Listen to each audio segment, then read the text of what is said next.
Seigneur, nous voulons te recommander tous ceux qui sont fidèles, tous ceux qui vont nous suivre à ce moment, quel que soit le lieu, l'endroit où ils se trouvent. La Bible dit, tu envoyas la parole et la parole guérit. Ta parole, c'est comme une épée à double tranchant. Je crois que ta parole est capable de les restaurer.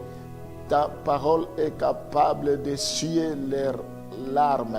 Ta parole est capable de les relever. Ta parole est capable d'opérer les miracles dans leur vie, de les guérir de toute maladie.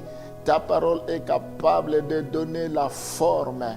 Oh Seigneur, tu te sers de ta parole pour nous diriger, pour nous guider. Je prie pour que tu répands une onction spéciale, que tu répands une onction particulière, une onction illimitée ce matin. Déverse ta puissance. Je prie pour que tout genou fléchisse, que toute langue confesse que tu es le Seigneur des Seigneurs, que tu es le Roi des Rois.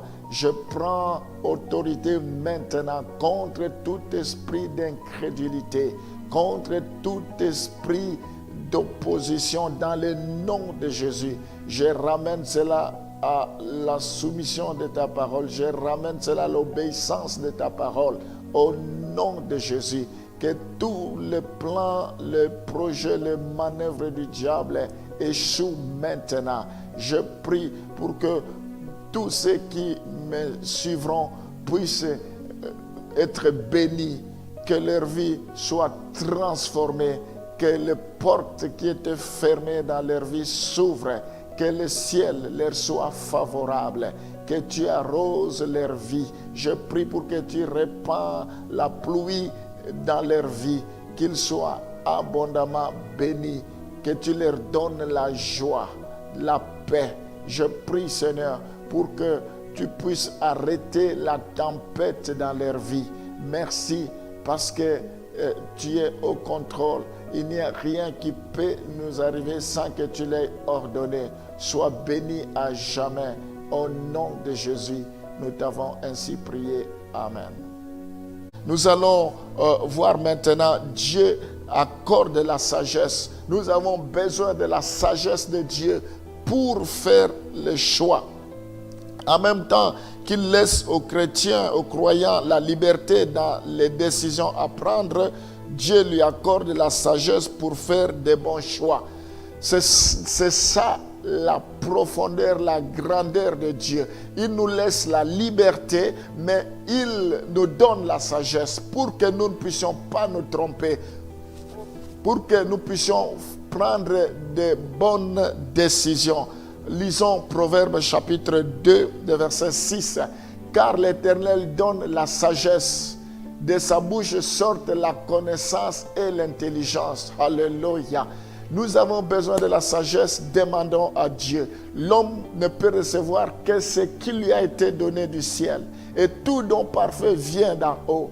Tout vient de Dieu. Nos enfants ne sont pas intelligents. Nous devons demander l'intelligence à Dieu. Nos enfants ne sont pas sages. Nous devons demander la sagesse. Nous ne devons pas les condamner. Nous ne devons pas les ridiculiser, les minimiser pour dire qu'ils ne vaut rien, qu'ils sont nuls. Non, Dieu est capable de leur donner la sagesse. Dieu est capable de te donner la sagesse pour gérer ton mariage, pour gérer ton couple, pour gérer ton mari, pour gérer ton épouse, pour faire face à tous les problèmes qui peuvent se poser. Il nous faut la sagesse. Avant de décider, nous devons recourir à la sagesse de Dieu, à l'intelligence de Dieu dans toutes nos décisions. Ma prière ce matin, que Dieu déverse la sagesse divine pour que nous puissions faire de bons choix. N'agissons pas dans la précipitation. Nous devons toujours chercher la sagesse de Dieu. Mais le croyant est responsable de rechercher cette sagesse, de la demander à Dieu. Nous sommes des responsables de chercher cette sagesse. Quand bien même Dieu nous donne la sagesse, il met cela à notre portée, à notre disposition, mais il faut que nous puissions chercher, nous sommes des responsables pour chercher cela. Dans Proverbe 2, le verset 4 à 5. Si tu la cherches comme l'argent, si tu la poursuis comme un trésor, alors tu comprendras la crainte de l'Éternel et tu trouveras la connaissance de Dieu.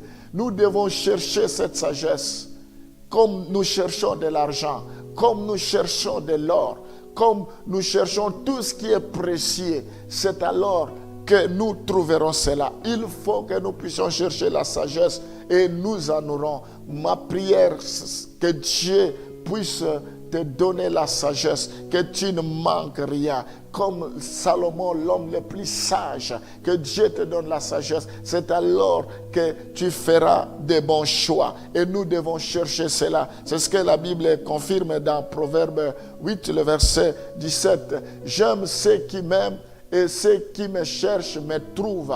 Dieu dit, il aime ceux qui le cherchent.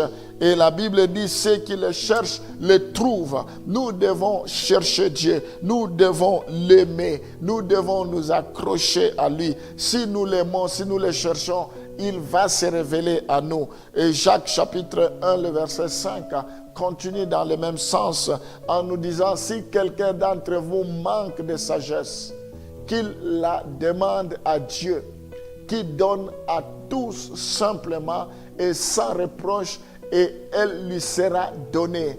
Les enfants de Dieu, nous devons être la tête et non la queue, parce que notre Dieu, c'est lui qui est le maître de toute la sagesse, c'est lui qui donne la sagesse, l'intelligence, les capacités. Nous devons demander, c'est lui qui donne la force, la puissance, la sagesse, le pouvoir. Tout vient de Dieu. Nous devons chercher cela. Alléluia. Oui, nous allons continuer.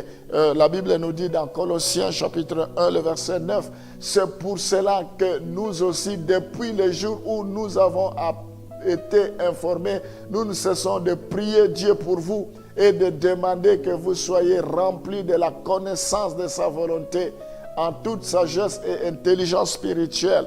Nous voyons Paul ne cesse de demander la sagesse, de demander l'intelligence, de demander la connaissance de sa volonté en toute sagesse, intelligence spirituelle. C'est ce que nous devons demander. Cette nouvelle année, nous devons demander la sagesse. Nous n'avons pas droit à l'erreur. Cette nouvelle année, nous devons demander l'intelligence. Nous devons mettre nos passions de côté. Nous devons éviter la frustration. Nous devons nous conduire selon la sagesse divine, selon l'intelligence divine, parce que c'est à notre portée.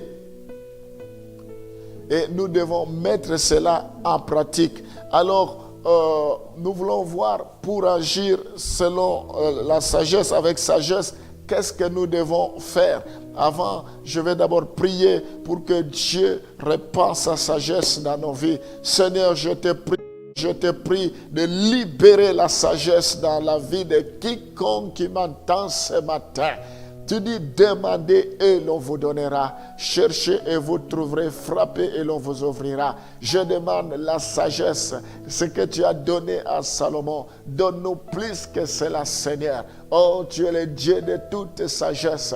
Que nous soyons sages, afin de pouvoir prendre de bonnes décisions, faire de bons choix. Au nom de Jésus, que nos enfants soient sages, intelligents, pour qu'ils puissent briller, qu'ils soient des élites de demain, qu'ils soient intelligents, qu'ils réussissent dans leur scolarité, dans leurs études universitaires, dans tout ce qu'ils entreprendront. Donne-nous l'intelligence, la sagesse que tu as donnée à Belchachel pour des ouvrages.